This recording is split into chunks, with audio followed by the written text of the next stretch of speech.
In this tutorial, I'll show you how to copy a page in Confluence so you can quickly reuse existing content without creating everything from scratch. By the end of this tutorial, you'll know how to duplicate a page and place it exactly where you need it. Start by opening the Confluence page you want to copy. Make sure you're viewing the correct page before proceeding, since Confluence will duplicate the content of the page currently open. Next, click the three-dot menu in the top right corner of the page. This opens the Page Actions menu, where you'll find additional page management options. From the drop-down menu, select Copy. A copy page window will appear, allowing you to configure your duplicate page. Enter a new title for the copied page so it's easy to identify.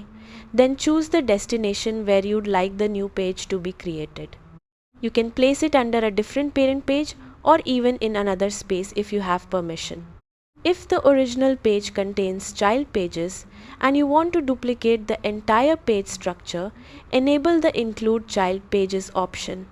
If you only need the current page, leave this option unchecked. Once everything looks correct, click Copy. Confluence will create a duplicate of the page in the location you selected. After the copy is created, open the new page and make any necessary edits. This is a great way to create templates, reuse meeting notes, duplicate project documentation, or save time when creating similar pages.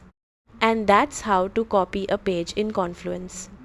With just a few clicks, you can duplicate existing content and keep your workspace organized and efficient. Thanks for watching, and I'll see you in the next tutorial.